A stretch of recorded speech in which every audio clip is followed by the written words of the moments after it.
तो एक्चुअल जो आपका सीएसएस होता है वो क्या है? एक तरह से एक स्टाइलिंग होती है, स्टाइलिंग। तो इसका फुल फॉर्म क्या होता है? Cascading style seat. क्या होता है? Cascading style seat. ठीक है। और ये क्या डिस्क्राइब करता है आपको? कि एचटीएमएल एलिमेंट्स को हम स्क्रीन पे कैसे डिस्प्ले करें, किस तरीके से डिस्प्ले करें। ठीक है। उस मीडिया को, उस हेडिंग्स को, उस पैराग्राफ को, उस टेबल्स को, किसी भी तरह के जो आपके एलिमेंट्स हैं या मीडिया है, उसको कैसे डिस्प्ले करें, ये चीज सीएसएस डिफाइन करता है। ठीक है। सीएसएस क्या होता है कि ज्यादा से ज्यादा आपका जो टास्क होता है वो इजी कर देता है। डिजाइनिंग का टास्क जो होता है, लेआउट, मल्टीपल लेआउट्स को इजी वे में मेंटेन करता है। और अ, बहुत सारी चीजें, बहुत सारे पेजेस हम एक बार में उसको डिजाइन कर सकते हैं, एक कॉमन लेआउट डिजाइनिंग सीएसएस लिख करके। ठीक है। तो मतलब कि तीनों का पेज एक रहेगा।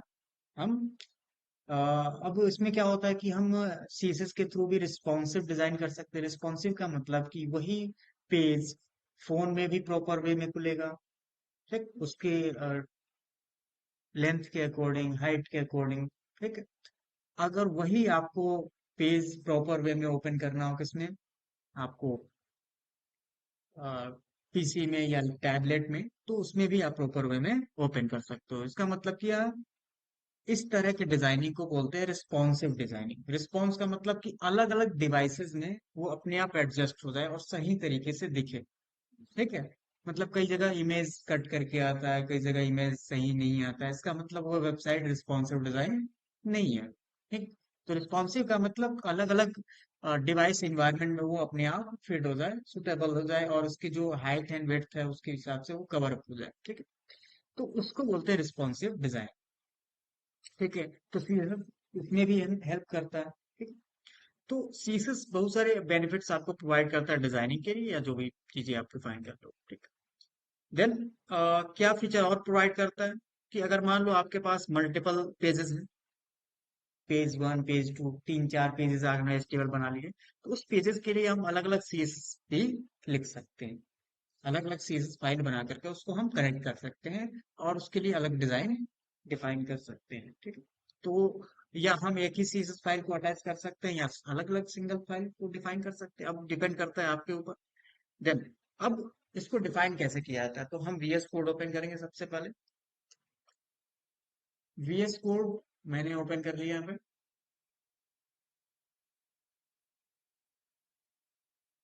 देन यहाँ पे हम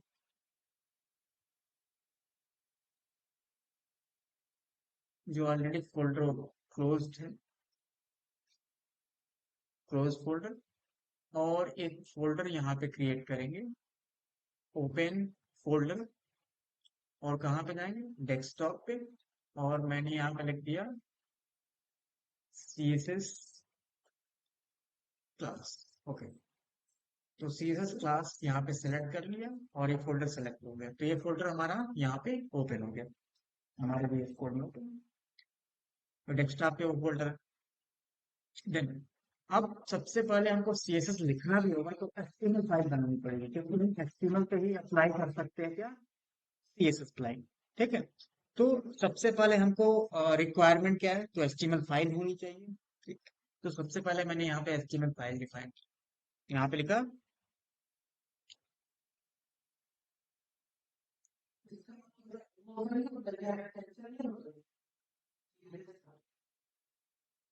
पहले जो बढ़ा रहा हूँ पहले इसलिए इसको सब मैं बताऊंगा। ठीक है। आते ही आपका। देन अब इसमें क्या डिफाइन करना होगा आपको? हमने लिखा फर्स्ट, मतलब फर्स्ट फाइल है। ठीक। तो फर्स्ट डॉट एचटीएमएल लिख दिया। देन एचटीएमएल, तो ये आपका फाइल बॉयल पेट एक प्रोवाइड करता है, ये जनरेट हो गया। ठीक। क्लियर? ये आपका टाइटल हो गया पेज का, और ये आपका बॉडी। बॉडी के अंदर हम डिजाइन। अब सीएसएस के तीन फॉर्मेट होते हैं, साइड बाय साइड यहाँ पे आप नोट करते जाएंगे। यहाँ पे मैं लिख देता हूँ नोट्स, टाइप ऑफ सीएसएस। तो यहाँ पे मैं लिख देता हूँ टाइप्स सीएसएस। सीएसएस लिखने के तीन तरीके हैं। HTML को डिजाइन करना हो, पेज को डिजाइन करना हो, तो तीन तरीके से हम सीएसएस लिख सकते हैं। तो first way is inline CSS, ठीक, inline CSS. Then second is internal CSS, okay. Then third is external CSS, okay. तो ये तो लिखने के टाइप्स हैं कि कितने तरीके से हम सीएसएस लिख सकते हैं। अब इनलाइन क्या होता है? तो इनलाइन का मतलब कि जिस एलिमेंट पे आपको कलरिंग करनी है, जैसे कि मान लो आपने एक हेडिंग डिफाइन की, तो साथ साथ में यहाँ पे मैं इसको बोल्ड कर लेता हूँ, आउटपुट भी आपको दिखता रहे। ये मैंने सेलेक्ट कर लिया और इसको, ये आपका नोट्स है, तो ये नोट्स को मैं यहाँ से क्लोज कर देता हूँ, यहाँ से क्लोज कर दिया, ठीक है, जब देखना होगा उसको। देन अब मैंने यहाँ पे हेडिंग डिफाइन की, अब यहाँ पे मैंने एक हेडिंग लिख के दी, हेडिंग, ओके। अब इनलाइन का मतलब होता है, इनलाइन उसे बोलते हैं जो हम जिस पे एलिमेंट पे कुछ चीज अप्लाई करना चाहते हैं उसी पे डायरेक्टली। इससे ये डिसएडवांटेज है या उसकी लिमिटेशन है कि अगर हम उसकी चेंजेस कर रहे हैं, जैसे इससे कलर मैं सेट कर रहा हूँ, तो अगर मैंने लिखा यहाँ पे, तो इसके लिए स्टाइल एट्रीब्यूट यूज की जाती है। तो एट्रीब्यूट मैंने डिस्कस किया था, एट्रीब्यूट क्या होता है? तो एट्रीब्यूट क्या होता है? किसी एलिमेंट की कॉन्फ़िगरेशन या इंफॉर्मेशन सेट की जाती है, ठीक है। तो स्टाइल का मतलब कि इसकी स्टाइलिंग, H1 की स्टाइल यहाँ पे सेट की जा रही है, डिजाइनिंग सेट की जा रही है, क्या? तो मैंने रख दिया colour and then column red, ये लिखने का फॉर्मेट होता है। तो ये जो होता है इसको बोलते हैं CSS property. This is CSS property जो पहले से फिक्स है, पहले से फिक्स होता है। रेड के लिए रेड ही लिखो, ग्रीन लिखोगे नहीं। देन कॉलन बीच में लिखा रहता है, और उसके बाद जब एक प्रॉपर आप डिजाइन कर देते हो तो उसके बाद सेमी कॉलन डबल कोट के अंदर ही, फिर दूसरा कुछ डिजाइन करना है तो फिर दूसरा कुछ। लेकिन इससे एक डिसएडवांटेज है, इसको बोलते हैं inline CSS. This is example of inline CSS. अब इसका डिसएडवांटेज क्या है कि अगर मैंने एक दूसरा हेडिंग बनाया, सॉरी, H1 ही बनाया, तो इस पे अप्लाई होगा? नहीं होगा। वो डिजाइनिंग इस पे अप्लाई होगी? नहीं होगी। और एक चीज और, कि आप अगर इन लाइन लिख रहा हो तो इन लाइन ज्यादा कॉम्प्लिकेटेड हो जाता है, एक ही कोड में आपका ज्यादा मिक्स हो जाता है, कॉम्प्लेक्स होता है कोड, तो समझ में नहीं आता कि आपने क्या लिखा है, ठीक है। आप खुद ढूंढने बैठोगे तो कुछ चीजें बग्स फाइंड आउट नहीं होगा कि कुछ अगर गलत काम नहीं कर रहा है, तो उसको ढूंढने में बहुत मुश्किल होगी, एरर को फाइंड करने में मुश्किल होगी, ठीक है। तो इसलिए क्या होता है कि सेपरेट डिफाइन किया जाता है। अब इसमें भी रीयूज नहीं कर सकते उस कलर कलरिंग को, जो स्टाइलिश कोड लिखा है, कलर रेड लिखा है, उसको हम रीयूज नहीं कर सकते उस कोड, जिस पे लिख दिया उसी पे केवल अप्लाई हो रहा है। हम दूसरे एप्लीकेशन पे अप्लाई करना चाहता हूँ सब, ठीक है, तो नहीं हो पा रहा। तो दिस इज द इनलाइन। और इनलाइन कभी कभी शॉर्टकट के लिए या कैसे कभी कभी हम जल्दीबाजी के लिए यूज करते हैं। लेकिन अगर आपके पास कर सके ज्यादा सही फॉर्मेट में डेटा रखना चाहते हैं, तो एक तरीका होता है इंटरनल सीएसएस। इंटरनल का मतलब कि आप एचटीएमएल फाइल में ही इंटरनली उसमें एक जगह एक प्रॉपर वे में एक ब्लॉक में आप कोड लिखिए, एक जगह पे, ठीक। जैसे कि या तो हेड के अंदर या तो बॉडी के अंदर कहीं भी, तो हेड के अंदर ही मैं लिख देता हूँ, तो हेड के अंदर कौन सा टैग होता है? Style tag. तो स्टाइल टैग के अंदर हम सीएसएस लिखेंगे। अब ये जो इन लाइन है मैं इसको अभी हटा देता हूँ, दिस इज इन लाइन। क्या है? इन लाइन है। और इन लाइन का मतलब ये होता है कि हम डायरेक्ट उसी एलिमेंट पे कोड लिख रहे हैं। और किसका यूज करते हैं? Attribute, style attribute. अब डिफरेंट देखो, इंटरनल में स्टाइल टैग यूज होता है और इनलाइन में स्टाइल एट्रीब्यूट। तो एट्रीब्यूट के फॉर्मेट क्या होता है? H1, मतलब एलिमेंट के अंदर ही लिखा जाता है एट्रीब्यूट, इक्वल करके लिखा जाता है, और ये टैग फॉर्म में लिखा गया है। डिफरेंस है ना, समझ में आ जाएगा आपको। तो ये है आपका। अब देखो ये जो आप लिख रहे हो, इससे कुछ जैसे ये आप सीएसएस लिखते हो, जैसे मैंने लिख दिया कलर, तो ये जो आपका ये सब चीजें आ रही हैं, वो कुछ एक्सटेंशंस आपको इंस्टॉल करने पड़ेंगे। ठीक। जैसे कि मैंने यहाँ पे लिखा सीएसएस सर्च किया। ठीक। तो यहाँ पे सीएसएस मैं आपको दिखा देता हूँ कौन कौन से एक्सटेंशन इंस्टॉल करने चाहिए। तो मैं यहाँ पे इंस्टॉल्ड एक्सटेंशंस में आपको दिखा देता हूँ। इंस्टॉल्ड में क्या क्या इंस्टॉल्ड है मेरे पास। हम्म, क्या रिक्वायरमेंट है? एक मिनट।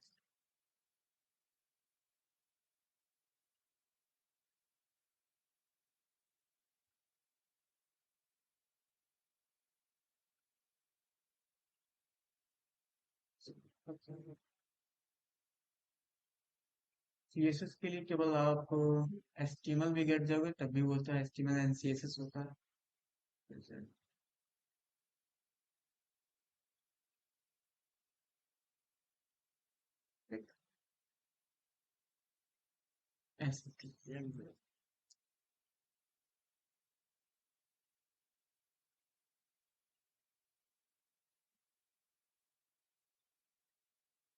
एचटीएमएल सीएसएस होता है।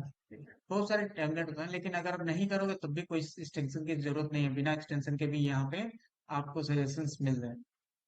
ठीक है, इसको मैं क्लोज कर। ठीक है। अब सजेशंस मीन्स कि जैसे आपने लिखा कलर एंड देन कॉलम। अब देखो यहाँ पे कलर डायरेक्टली हम नहीं लिख सकते, तो कलर इज सीएसएस प्रॉपर्टी। ठीक है, सीएसएस प्रॉपर्टी। प्रॉपर्टी का मतलब कि एक ऐसा नेम जो किसी इंफॉर्मेशन को डिफाइन करता है। जैसे कलर है, तो कलर किसी कलर इंफॉर्मेशन को डिफाइन कर रहा है। बॉर्डर लिखा तो बॉर्डर इंफॉर्मेशन को डिफाइन कर रहा है। ठीक है, कि कलर कैसे रखना है, बॉर्डर कैसे रखना है, ये सारी चीजें होती हैं। अब अप्लाई करने के लिए डायरेक्ट इसमें कोड लिखा नहीं है, तो तरीका क्या होता है? सेलेक्टर्स यूज करना। तो दूसरा हमारा जो होगा, वो हम पढ़ेंगे क्या? Type of selector, types of selectors. ठीक, टाइप ऑफ सेलेक्टर्स। ठीक है ना, टाइप ऑफ सेलेक्टर्स। तो पहले हम पढ़े समझे सेलेक्टर होता क्या है, तब तो टाइप ऑफ सेलेक्टर पढ़े। तो अब स्टाइल टाइप के अंदर हम क्या लिखेंगे? जैसे कि मुझे दोनों हेडिंग को सेलेक्ट करना है, दोनों हेडिंग का अंडरलाइन करना है। तो हेड तो मैंने कर लिया, अब दूसरा स्टाइल करना, तभी समझ में आएगा कि दोनों को करना है।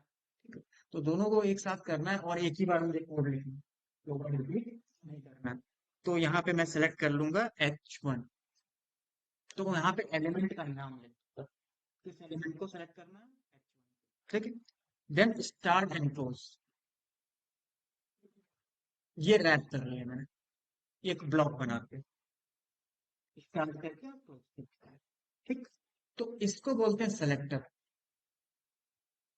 H1 is element name selector. किस टाइप का है? एलिमेंट नेम, कि हम एलिमेंट के नेम से उसको सेलेक्ट कर रहे हैं, एलिमेंट को उसके नाम से हम कॉल कर रहे हैं। किसको? उसके नाम से कॉल कर रहे हैं, उसका नाम एज ए रेफरेंस दे रहे हैं कि किसको स्टाइलिंग करना है मुझे? H1 को। H1 को मुझे कलर करना है या कुछ भी स्टाइलिंग करनी है। ठीक है, ओके। अब मुझे क्या लिखना? अंडरलाइन करना है। तो अंडरलाइनिंग का क्या होता है? टेक्स्ट। अब वहां पे वो चीज नहीं लिखेंगे, आप यहाँ पे लिखेंगे टेक्स्ट डेकोरेशन, टेक्स्ट डेकोरेशन, और यहाँ पे लिखेंगे अंडरलाइन। हो गया, तो दोनों हेडिंग क्या हो गए? अंडरलाइन हो गए। Okay, clear. तो इस तरीके से हम अंडरलाइन कर सकते हैं। तो ये जो आपका लिखा आपने, इसको बोलते हैं क्या? सेलेक्टर। और इसका टाइप भी होता है, ये किस टाइप का सेलेक्टर है? तो एलिमेंट नेम, एलिमेंट का नाम लिखा है। सिंपली एलिमेंट का नाम लिख दिया कि H1 है। लेकिन एक्चुअली एलिमेंट नेम सेलेक्टर करता क्या है कि जितने भी पेज में H1 होंगे सबको वही अप्लाई कर, क्योंकि मैंने स्पेसिफाई किया नहीं ना। H1 लिखेंगे तो सारे H1 को सेलेक्ट कर देंगे। H2 लिख देगा, H2 है ही नहीं, अप्लाई नहीं होगा। H2 होगा तभी तो अप्लाई होगा। अब जैसे कि मैंने यहाँ पे H2 लिख दिया,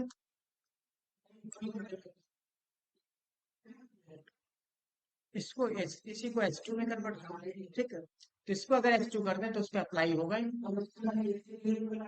हाँ, इसके लिए तो डिफाइन हाँ, हो सकता है, उसको बोलते हैं ग्रुप सेलेक्ट।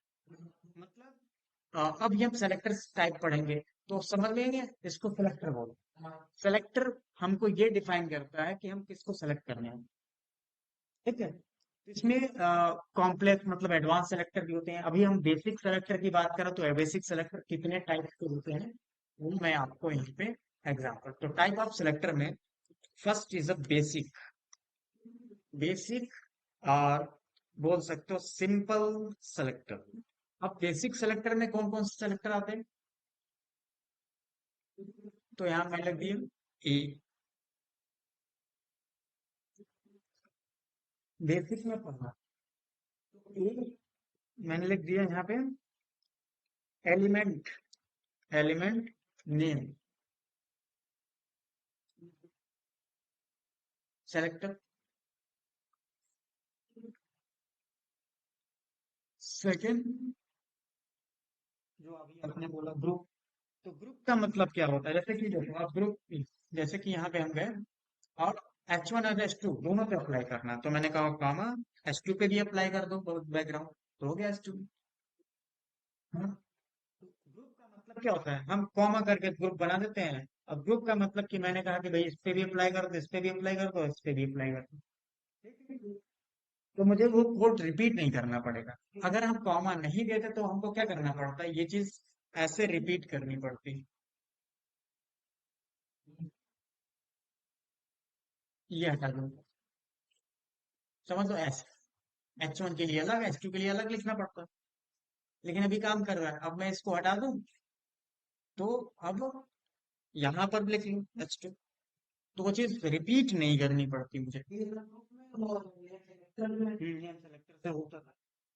तो ग्रुप का मतलब होता है कि ग्रुप ऑफ एलिमेंट्स पे सेम स्टाइल जब अप्लाई करना हो तो उसको हम ग्रुप सेलेक्टर यूज करते हैं। तो दूसरा सेलेक्टर क्या है, बेसिक में ग्रुप सेलेक्टर, ठीक। तो एग्जाम्पल समझ लो, जैसे कि H1 इज सिंपल सेलेक्टर और मैंने लिखा H1 H2 this is group selector as example. Next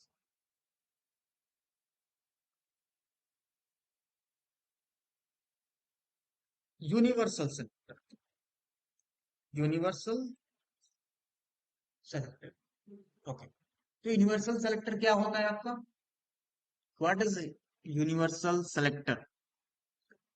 अब जैसे कि मान लो मुझे जितने भी ब्लॉक हैं या एलिमेंट्स हैं सबको बॉर्डर सेट करना है, सबका बॉर्डर सेट करना है, सबकी पैडिंग सेट करनी है। मतलब सबका एरिया मुझे देखना है कि कौन कौन सा एलिमेंट है, सबका बॉर्डर करना है। तो मैंने लिख दिया star. Star is a universal selector. Star का मतलब सब सेलेक्ट हो गया, ठीक है, जितने भी एलिमेंट होंगे सब सेलेक्ट हो। और फिर मैंने लिख दिया यहाँ पे border red two p x solid. तो रेड में देखो, आप देखो यहाँ पे क्या हो गया, सब select। फिर मैंने लिख दिया पैडिंग, पैडिंग 5 px, तो जितने भी एलिमेंट होंगे सबकी पैडिंग देख। तो ये जो बॉर्डर है ये किस पे लग गया, ये बता सकते हैं। ये तो हेडिंग पे लगा बॉर्डर, दूसरे हेडिंग पे लगा बॉर्डर, और ये क्या है आपका,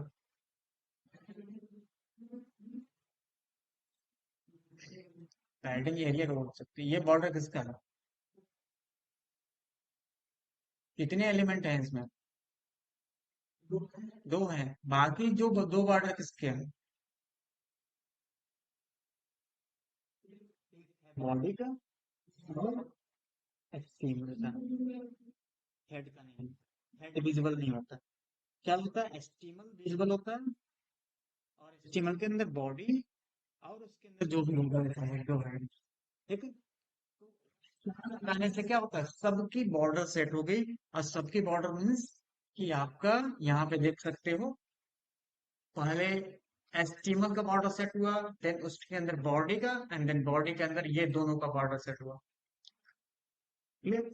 तो ये सबको सेलेक्ट कर लेता है, क्या सबको सेलेक्ट कर लेता है, तो मतलब जितने भी एलिमेंट होंगे, हेड को छोड़ के सबको सेलेक्ट कर दिया। हेड विजिबल नहीं होता इसलिए उसने सेलेक्ट नहीं किया, उस पर इम्प्लीमेंट नहीं करते कुछ, उसमें डो मैनिपुलेशन नहीं करते, उसमें कोई भी इम्प्लीमेशन हम नहीं करते, उसमें कोड रखा जाता है, ना कि इम्प्लीमेंट किया जाता है, ठीक है। तो हम इम्प्लीमेशन विजुअल फॉर्म को करते हैं, यूजर इंटरफेस को करते हैं, उसको डिजाइन करते हैं, ठीक है। तो केवल एचटीएमएल के अंदर आपका बॉडी होता है, और बॉडी के अंदर जितने भी विजुअल एलिमेंट्स उसको डिफाइन करते हैं। तो इसको क्या बोले? हाँ बोलिए। HTML body and then this head दो, ये एचटीएमएल एलिमेंट, ये बॉडी एलिमेंट का बॉर्डर है, और ये दो हेडिंग्स H1 और H2, ओके। आउटपुट ये, तो इस सेलेक्टर को क्या बोलते हैं? यूनिवर्सल सेलेक्टर,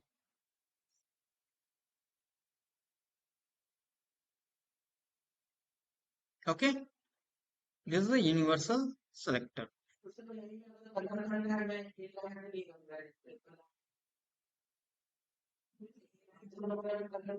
हम्म हम्म। तो इंटरनल यहाँ पे करना है तो ये हटा दो। हाँ, देख, ये मैंने हटा दिया, अब कलर हट गया। अब दोनों को कलर करना है तो यहाँ पे दोनों को लिख लो। अलग अलग करना है तो अलग अलग लिखना पड़ेगा। सेम कलर करना है जैसे मैंने यहाँ पे लिख दिया ग्रीन, हो गया दोनों, ठीक, क्लियर। तो दोनों एक साथ है, H1 H2 कलर, ग्रुप में कर दिया, अलग अलग सेपरेट करना पड़ेगा, ठीक, लेना पड़ेगा दोनों का अलग अलग बात। तो कॉमन स्टाइलिंग ग्रुप में की जाती है, जो कॉमन हो, जो रिपीट नहीं करना। मान लो 2 बार लिखना है या 3 बार लिखना, तो उसको कॉमन ग्रुप बना करके आपने स्टाइल कर लिया, जिसको रिपीट नहीं करना। इससे क्या होता है, लाइन ऑफ कोड कम हो जाती है आपके, फाइल्स की भी लेंथ कम हो जाती है थोड़ी सी, आपकी फास्ट हो जाता है वो, ठीक। तो उसी को CSS के कोड को ऑप्टिमाइजेशन बोलते हैं, कि आप कोड को ऑप्टिमाइज कर रहे हो। देन, तो ये जो हमारा हो गया, ये सेलेक्टर हो गया, यूनिवर्सल सेलेक्ट। ये डिक्लेरेशन बोलते हैं, start and close is declaration, ठीक है। अब इसके अंदर जो भी लिखोगे, दिस इज अ प्रॉपर्टी, क्या है? प्रॉपर्टी है। एंड देन ये क्या है? वैल्यू, ठीक है। अब आते हैं नेक्स्ट, डिफाइन करने के बाद, कि हमारा यूनिवर्सल ग्रुप सेलेक्टर हो गया। अब यूनिवर्सल सेलेक्टर या ग्रुप सेलेक्टर के बाद हम क्या डिफाइन करते हैं? तो सबसे पहले आते हैं, हम्म, ये हो गया यूनिवर्सल सेलेक्टर और ग्रुप सेलेक्टर। कभी कभी ये होता है कि मुझे क्या करना है, शैडो अप्लाई करना, या कुछ भी, ये तो डिफाइन कर दिया कि कलर बराबर करना, दोनों अंडरलाइन करना, तो सेम स्टाइलिंग हो गई। लेकिन मुझे अगर कुछ एक्स्ट्रा अप्लाई करना हो, तो कॉमन स्टाइलिंग, जैसे कि कॉमन, अब H1 सब पे अप्लाई हो रहा है, H1 लिख दिया तो जितने H1 होंगे सब पे अप्लाई होगा, H2 जितने होंगे सब पे अप्लाई होगा। लेकिन मैं चाहता हूँ कि जिसपे मैंने क्लास कॉल किया, क्लास सेलेक्टर जिसको बोलते हैं, जिसपे क्लास कॉल किया, उसी पे केवल हमको क्या करना है? अप्लाई करना है कुछ CSS। तो कैसे अप्लाई करोगे? तो इसके लिए, जैसे कि मान लो यहाँ पे हमने डिफाइन किया, तो यहाँ पे इसके लिए क्लास मुझे लिखना पड़ेगा, तो मैंने लिख दिया क्लास इक्वल, और मैंने लिख दिया शैडो ब्लैक, और कितना? 5, 5 दे देना, मतलब इसी नेम से हम क्लास बना देंगे। वो अभी अप्लाई नहीं हुआ है, ये नेम बनाया, अब इसी नेम से हम कोड लिखेंगे CSS का, एज अ रेफरेंस देकर। तो CSS सेलेक्टर, क्लास सेलेक्टर जो, CSS का क्लास सेलेक्टर जो होता है, वो कैसे है? अब इसके नीचे आप कोड लिखो, तो मैंने यहाँ लिखा एंड, सॉरी, डॉट लिखा था, dot is CSS selector icon, and then इसके बाद हमने स्टार्ट एंड क्लोज, जैसे हमने यहाँ पे स्टार्ट एंड क्लोज किया वैसे यहाँ पर भी हम ऐसे कर लेंगे। तो डॉट का मतलब ये क्लास बन गया। ठीक है, क्या बन गया? क्लास। अब यहाँ पे मैं लिखूंगा शैडो, और टेक्स्ट शैडो होता है, टेक्स्ट टेक्स्ट शैडो, और मैंने लिख दिया 5 pixels and 5 pixels, 5 pixels and 5 pixels. By default same colour shadow आ रहा। ठीक, हम यहाँ पे चेंज कर सकते हैं ब्लैक। हो गया। एंड देन हाँ, ये नेम है, आप नेम कुछ भी रख सकते हो। आप जो डिजाइन करना है उससे रिलेटेड नेम रखना है, कलरिंग करनी हो। ठीक है? तो वो नेम है, नेम आप डिफाइन कर रहे हो, नाम दे रहे हो उसका। सर आप कैसे कर रहे हैं स्टार्ट वाला क्या है? अभी तो हमने किया, अभी तो मैं एक्सप्लेन करूंगा ना ये क्या क्या है। अब कैसे किया, तो पहले यहाँ पे क्लास नेम लिखा। हाँ, जो भी नाम आपको लिखना, लेकिन उसका तरीका है, क्लास नेम में स्पेस नहीं होना चाहिए। हाँ, फिर अब दूसरा क्लास उसी में कॉल कर सकते हो, तो फिर स्पेस दोगे, दूसरे क्लास का नाम कॉल करोगे। तो हम एक एलिमेंट पे मल्टीपल क्लास को कॉल कर सकते हैं, मतलब कि अलग अलग क्लास में अलग अलग डिजाइन होगा। अब उस डिजाइन को एक सेम एलिमेंट पे अप्लाई करना हो तो हम मल्टीपल क्लास स्पेस सेपरेटेड डाल सकते हैं। ठीक है, तो ये शैडो का कोड हो गया कि शैडो लगा हुआ। अब देखो शैडो कैसे लगा। तो 5 पिक्सल एंड 5 पिक्सल, ये एक्स और वाई वैल्यू होती है। अब देखो जैसे मैंने यार या 20 कर दिया, अभी देखो मैंने 20 किया, तो 20 से क्या हो रहा है, ये आपका ऐसे ओरिजेंटल जा रहा है, एक्स वैल्यू, और वाई वर्टिकल होता है। तो ये वाई वैल्यू है। तो आपको जहां पे शैडो रखना है वहां पर आप इसे डिफाइन कर सकते हैं। ठीक? तो अगर मैंने कहा 2 पिक्सल राइट जाना है, लेफ्ट से, x is horizontal axis and y is vertical axis. तो अगर मैं y की वैल्यू दे रहा हूँ, y की वैल्यू ये है 5 पिक्सल, तो टॉप से 5 पिक्सल नीचे शैडो देगा। ठीक, इसको बेस मानकर इसी टेक्स्ट को, तो उसके नीचे आपका आएगा थोड़ा सा। देन अगर मैं -5 पिक्सल लिखूं तो वो ऊपर चला जाएगा। माइनस का मतलब कि वो टेक्स्ट को बेस मान रहा है, और जब माइनस करेंगे तो उस टेक्स्ट के ऊपर जाएगा। फिर अगर पॉजिटिव देंगे तो टेक्स्ट के नीचे आपका शैडो बनेगा। ठीक है ना? हाँ, शैडो का, टेक्स्ट कलर का तो आपने मैंने बताया कि ऐसे सेंड करेंगे। ठीक? तो इस पे तो आप भूल जाओ, आप ये कर लिया आपने। आप टेक्स्ट का कलर, शैडो का कलर चेंज कर रहा है। ठीक है, तो ये एक्स वैल्यू होती है वाई, लेकिन आपका देखो जो शैडो आ रहा है वो डार्क आ रहा है, आपको चाहिए थोड़ा ब्लरी। तो उसके लिए भी वैल्यू होती है, तो यहाँ पे ब्लर वैल्यू होती है, जिसको मैंने दे दिया 8 पिक्सल, ब्लर कर दो। तो देखो ब्लर हो गया। ठीक? हो गया सर। ज्यादा ब्लर हो गया तो यहाँ पे मैंने लिख दिया स्पेस, यहाँ पे मैंने लिख दिया 5 पिक्सल ब्लर, 2 पिक्सल करके हल्का सा। ठीक है, तो ये ब्लर होता है। तो ये एक्स वैल्यू होती है, ये वाई वैल्यू होती है, ये ब्लर वैल्यू होती है। ब्लर नहीं होगा तो ब्लर नहीं होगा, सॉलिड दिखेगा, एकदम डार्क कलर दिखेगा। और ये कलर होता है, तो आप जो भी कलर से आप वो शेडो लगाना चाहते हो लगता है। तो this is the class selector. तो नेक्स्ट सेलेक्टर क्या होता है, सी इज अ क्लास सेलेक्टर। तो यहाँ पे यूनिवर्सल सेलेक्टर ये होता है, और क्लास सेलेक्टर जैसे मैंने लिख दिया यहाँ पे, डॉट लिख करके लिखा जाता है, डॉट के बाद क्लास का नाम, यहाँ पे लिख दिया मैंने क्लास में। ठीक है,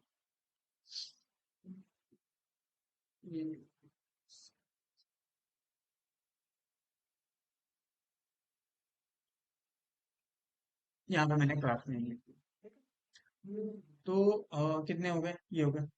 अब इंटरनल देख लिया, अभी अभी सेलेक्टर भी देखते रहते हैं और वहाँ पे टाइप ऑफ सीएसएस भी देख लेते हैं। तो इंटरनल सीएसएस तो हो गए, इंटरनल फाइल के अंदर लिखी जाती है, इनलाइन भी फाइल के अंदर लिखी जाती है, लेकिन वो एलिमेंट बेस लिखी जाती है। ठीक है, अब एक्सटर्नल फाइल कैसे बनाते हैं, तो एक्सटर्नल का मतलब एक सेपरेट फाइल बनाते हैं सीएसएस की, कि अगर मान लो कोड अलग करके रखना हो आपको सीएसएस की, इसके लिए मैंने एक फाइल बना ली किसकी, CSS की। तो यहाँ पे मैंने लिखा my style dot CSS। Okay, कोई फाइल नेम तो डॉट CSS दे देना एक्सटेंशन उसका। ओके, अब इसके अंदर मैंने लिखा बॉडी, और बॉडी इज ए सेलेक्टर, जैसे बॉडी को मैंने सेलेक्ट किया, बॉडी एलिमेंट को। एंड देन मैंने लिखा बैकग्राउंड कलर,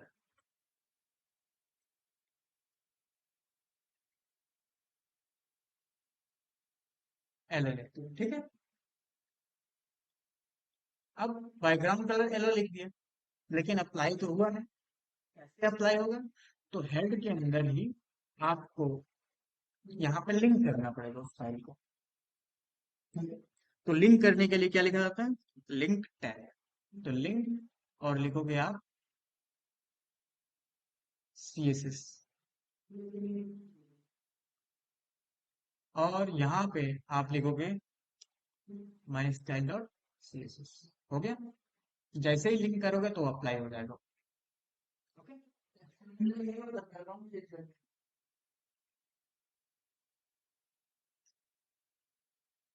बैकग्राउंड मैंने चेंज किया है, मैंने कोड लिखा है एक एज एग्जाम्पल। ठीक है, तो जितना कोड आपने वहां पे लिखा अपने फाइल के अंदर, वो वहां पे आप रिप्लेस कर सकते हो। मैंने अभी लिंक करा है, अब केवल बैकग्राउंड मैंने एज एग्जाम्पल बताया। अब ये नहीं केवल बैकग्राउंड ही आप चेंज कर दो, मैंने ये बोला नहीं, बोला ना? ठीक। तो आप जो आप डिफाइन कर रहे हो यहाँ पे, मैंने एज एग्जाम्पल बताया कि जो आप वहां पे कोड लिख रहे हो ना, तो ये सारा कोड वहां पे आप वहां से हटा करके अब इस फाइल के अंदर रख सकते हो, अलग फाइल के अंदर। तो ये जितना कोड हमने ऐड किया था ना, ये हटा सकते हैं। अब ये खाली हो जाएगा हमारा सर, और यहाँ पे मैंने इसको रिप्लेस कर दिया, हो गया। ठीक। तो एक्सटर्नल में वो चला गया, अब यहाँ पर लिखने की जरूरत नहीं। ठीक है। तो अब आपको डिफाइन करना होता, तो रेकमेंड किया जाता है या तो इंटरनल या तो एक्सटर्नल, ज्यादा रेकमेंड किया जाता है एक्सटर्नल को। ठीक है, लेकिन प्रायोरिटी किसको देता है वो? अगर मान लो बैकग्राउंड मैंने दिया हुआ है एलो, और यहाँ पर मैंने चेंज कर दिया, वहां पे लिखा मैंने एलो, लेकिन यहाँ पे मैंने चेंज कर दिया इन लाइन में बैकग्राउंड बराबर,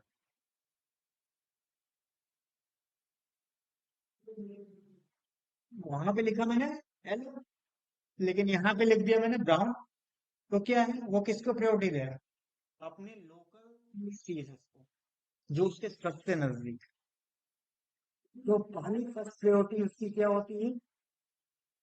इन लाइन पे, तब इंटरनल, तब एक्सटर्नल। एक्सटर्नल तो आपका सबसे आउटर है।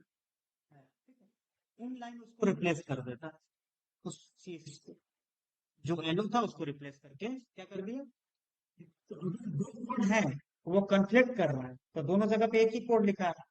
मान लो आपने आप इंटरनल में भी वही कोड लिखा और एक्सटर्नल में वही कोड लिखा, तो किसका अप्लाई होगा? इंटरनल वाला अप्लाई होगा। ठीक। और इंटरनल में सेम लिखा, इनलाइन में सेम लिखा, तो इनलाइन वाला अप्लाई होगा। और एक्सटर्नल और इनलाइन में सेम लिखा, तो इनलाइन में अप्लाई, तो मतलब जो नजदीक होगा उससे डिफाइन होगा। क्लियर? तो प्रायोरिटी उसके हिसाब से डिफाइन होती है, उसी के हिसाब से कोड किया जाता है। ठीक है, तो अगर मान लो पहले से कोई कोड किया गया, उसको आपको कस्टमाइज करना हो, ठीक, कस्टमाइज करना हो, तो आप या तो इनलाइन या तो इंटरनल लिखते हो, मतलब अपना खुद का CSS जब लिखते हो, जैसे कि कई जगह CSS के फ्रेमवर्क्स मिल जाते हैं आपको, उसका यूज करते हो, बने बनाए डिजाइन होते हैं, लेकिन अपना कभी कभी अब जरूरत पड़ती है कि हम उसको कस्टमाइज कर सकें, अपने हिसाब से डिजाइन करें, उसका कलर चेंज करना हो। तो पहले से जो कलर है उसको अपने हिसाब से चेंज करना हो, तो उसके लिए आपको खुद कोड लिखना होगा। ठीक है, तो ये चीजें होती हैं। तो देखिए, ये इसको लिंक करने के लिए लिखा जाता है रिलेटिव फाइल स्टाइल सेट, और उसके बाद href में उसका लोकेशन दे दिया फाइल का। तो href में डायरेक्ट फाइल का नाम इसलिए लिखा गया क्योंकि वो प्रोजेक्ट में सेम लोकेशन पे है, HTML के सेम लोकेशन पे है। ठीक है? तो समझ में आ गया इंटरनल स्टाइल टैग के अंदर इनलाइन स्टाइल एट्रीब्यूट के अंदर, और जो एक्सटर्नल होता है उसको किससे लिंक किया जाता है, लिंक टैग से लिंक कर दो। ठीक है, तो ये आपको पता होना चाहिए। देन अब आते हैं, कितना हमने डिफाइन किया, क्लास सेलेक्टर भी पढ़ लिया हमने, ठीक है। अब आते हैं इसके बाद कौन सा सेलेक्टर आता है,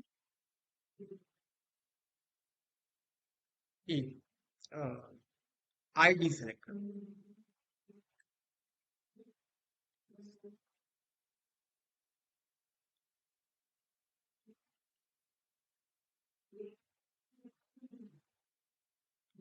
हैज लिखा जाता है, ठीक है। आईडी सेलेक्टर कैसे बनाते हैं, हैज सिंबल से बनाया जाता है। तो बेसिक सेलेक्टर में नेक्स्ट आईडी सेलेक्टर होता है। अब कैसे बनाओगे आईडी सेलेक्टर, तो ये तो पूरा सीएसएस है। तो ये हो गया एचटीएमएल। आईडी सबसे पहले, अब आईडी का मतलब ये होता है कि यूनिक नेम। तो मैंने यहाँ लिख दिया आईडी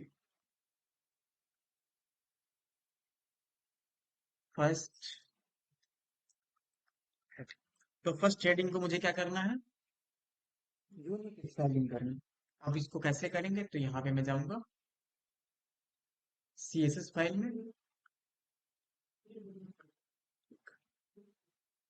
और इसको फॉर्मेट कर लेते हैं। देखो ये इधर उधर स्पेस है, तो यहाँ पे फॉर्मेट डॉक्यूमेंट सही हो गया। अब आते हैं यहाँ पे नीचे लिखते हैं डॉट, किस नेम से मैंने डिफाइन किया था,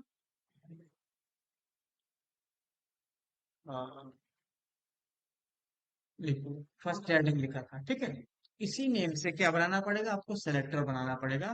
तो सेलेक्टर के लिए आपको लिखना पड़ेगा, आईडी सेलेक्टर के लिए हैश सिंबल।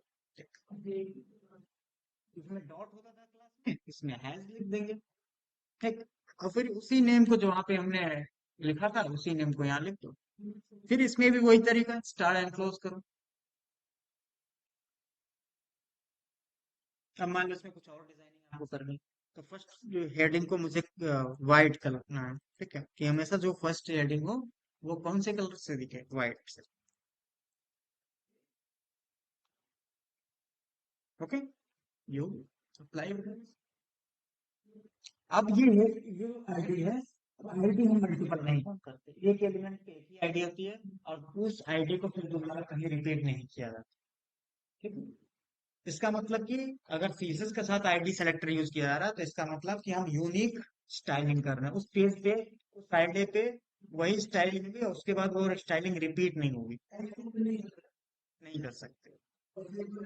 हाँ, कर कर लोगे, कर भी लोगे, लेकिन किया नहीं है, ठीक है। अब यहाँ पे देखें, मैं आपको दिखा भी देता हूँ। हाँ, इसीलिए आप कर भी सकते हो, वो अप्लाई भी हो जाएगा, लेकिन किया नहीं है। जैसे ये आईडी है, तो इस आईडी को यहाँ पर भी मैंने लिख दिया फर्स्ट हेडिंग, ठीक। तो दोनों में अप्लाई है, लेकिन किया नहीं है, यूनिकनेस खत्म हो जाएगी। आईडी का मतलब आइडेंटिटी होती है जो यूनिक होनी चाहिए, तो उसका नाम आपको चेंज करना पड़ेगा, जैसे कि मैंने यहाँ पे सेकेंड हैंड, इस पे अलग आप कोड लिखो। क्लास नहीं है कि आप मल्टीपल उस पे कॉल कर सकते हो। अब जैसे क्लास है, तो इस पे एक एलिमेंट पे एक ही आईडी कॉल कर सकते हैं, और उसको रिपीट नहीं कर सकते, उसका नाम रिपीट नहीं। जैसे कि मान लो स्टूडेंट आईडी है, तो स्टूडेंट आईडी किसी का डुप्लीकेट होता नहीं, सेम एज। तो ये समझ लो आईडी की तरह से यूनिक होना चाहिए उस पेज में। दूसरे पेज में रिपीट हो सकता है, लेकिन उस पेज पे, जिस पेज पे हम लिख रहे हैं, जैसे मतलब ये एक सिंगल पेज है, जो एक फाइल होती है एक सिंगल पेज होती है। अब उस पेज में हम उस चीज को रिपीट नहीं कर सकते, ठीक है। दूसरे पेज में वो रिपीट हो सकता है वो नाम, लेकिन इसमें नहीं हम करेंगे। अब दूसरी चीज कि हमने एक ही क्लास बनाया था और उसको यहाँ पे कॉल किया था, किस नेम से, यहाँ पे शैडो वाला, किधर गया क्लास, शैडो ब्लॉक फाइव, ठीक है। क्या लिखा, फाइव, ओके। अब मुझे क्या करना है, शैडो के साथ साथ कुछ और भी चीजें इंप्लीमेंट करना है, ठीक है। जैसे मुझे इस बॉक्स का भी शैडो बनाना है, तो यहाँ पे मैंने लिख दिया बॉक्स,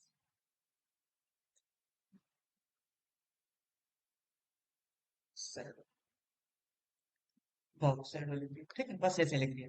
अब क्लास में बनाऊंगा यहाँ पे, तो यहाँ पे क्लास बना लूंगा डॉट बॉक्स शैडो, ठीक, and then start and close.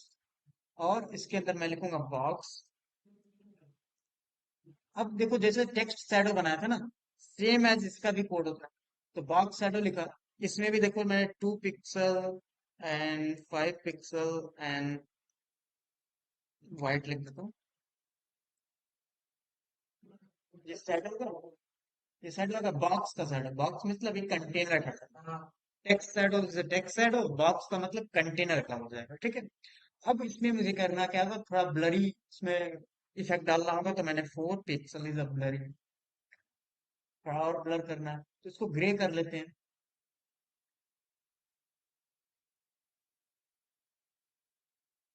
हो गया। व्हाइट करना है व्हाइट कर सकते हो गया। अब ब्लर कर लो यहाँ पे और 8 पिक्सल, तो ये आपका साइड है। तो कई जगह देखते हो ये चारों तरफ ग्लो कर रहा है, केवल हम साइड में ग्लो कर रहे हैं ना शैडो की तरफ से। मुझे चारों तरफ ग्लो चाहिए, ठीक है। तो ग्लो इफेक्ट चाहिए चारों तरफ, तो ये चीज एक बार और रिपीट कर लोगे, ये कॉपी करेंगे और उसी में हम कॉमा लिखेंगे और पेस्ट कर देंगे, ठीक। लेकिन जब सेकेंड वाला जो पेस्ट करेंगे उसमें दोनों में माइनस लिख दीजिएगा, यहाँ पर भी और यहाँ पर भी। हो गया, समझ में आया कि एक एक्स वाई पॉजिटिव में रखा और एक एक्स वाई माइनस में रखी, तो इसका मतलब क्या, एक नीचे भी आएगा और एक ऊपर भी आपका ग्लो हो जाएगा, ठीक। और एक लेफ्ट में भी एक राइट में भी आपका ग्लो हो जाएगा। तो इस तरीके से चारों तरफ रख देंगे, चारों तरफ से वो ग्लो हो जाएगा वो बॉक्स इस तरीके से। तो अब यहाँ पे जो हमने कॉल किया देखो, तो देखो यहाँ पे हम एक स्पेस दिया और दूसरे क्लास को कॉल किया, ठीक है। अब एक एलिमेंट पे दो क्लास कॉल कर सकते हैं, तरीका। फिर हम दूसरे एलिमेंट पे सेम क्लास को भी कॉल कर सकते हैं, जैसे बॉक्स ऐड हुआ तो दूसरे एलिमेंट पे भी कॉल करना है, तो यहाँ पे मैं इस पे भी कॉल कर सकता हूँ, इस पे भी सेट लग जाएगा। हेडिंग के अंदर का वो कर सकते हो, तो हेडिंग के अंदर का बैकग्राउंड चेंज करना हो तो यहाँ पे आ जाओगे, केवल फर्स्ट हेडिंग का करना है, तो यहाँ मैंने लिख दिया बैकग्राउंड, बैकग्राउंड कलर यहाँ पे मैंने लिख दिया ब्लू कर दिया, या ब्लैक करना हो मुझे तो लिखूंगा, हाँ बॉर्डर भी चेंज होगा उसका, क्योंकि दोनों का बॉर्डर हमने सेम कर दिया तो अलग अलग कर लेंगे बाद में। देखो यहाँ से बॉर्डर है, इससे बॉर्डर है, तो इसका बॉर्डर अलग करना है, तो इसका बॉर्डर अलग लिखोगे, ठीक है। हाँ यहाँ मैं लिख दिया बॉर्डर, यहाँ पे मैंने लिख दिया 3 पिक्सल, एलो करना है एलो लिख, सॉलिड, हो गया। And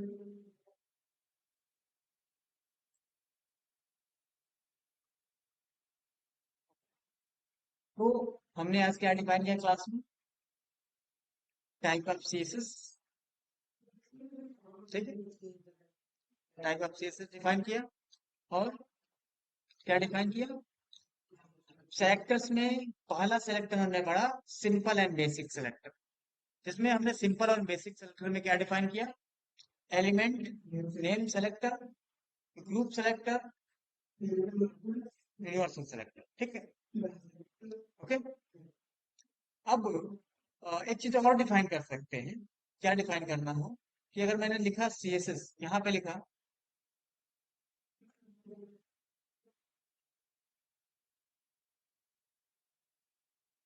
H1 डॉट, कि H1 पे ही जो बॉक्स है हो, मतलब कि ऐसा सेलेक्टर जिसको बना, अब देखो ऐसा H1 जिसका क्लास क्या हो, बॉक्स शैडो केवल उसी का शैडो आएगा। मतलब कि अगर हम क्लास अप्लाई कर रहे हैं बॉक्स शैडो का, तो H1 पे ही अप्लाई होगा तभी वो दिखेगा। तो देखो मैंने अगर H1 डॉट बॉक्स शैडो लिखा तो वो केवल H1 पे अप्लाई होगा बॉक्स शैडो। अगर मैं यहाँ पे लिख दूं केवल H2, तो H2 पे वो अप्लाई हो जाएगा। ठीक। तो वो एलिमेंट जिसपे बॉक्स शैडो लिखा गया है, वो स्पेसिफिक एलिमेंट का होना चाहिए। H2 का होगा तभी अप्लाई होगा, H1 का होगा तभी अप्लाई होगा। तो यहाँ हमें हम स्पेसिफिक दे सकते हैं, अगर नहीं देंगे तो जितने भी एलिमेंट पे बॉक्स शैडो लिखा हो सब पे अप्लाई हो जाएगा। ठीक है, तो हम ऐसा भी कर सकते हैं, सेलेक्ट कर सकते हैं। ठीक है, तो अभी फिलहाल इतना रन देते हैं। ठीक है।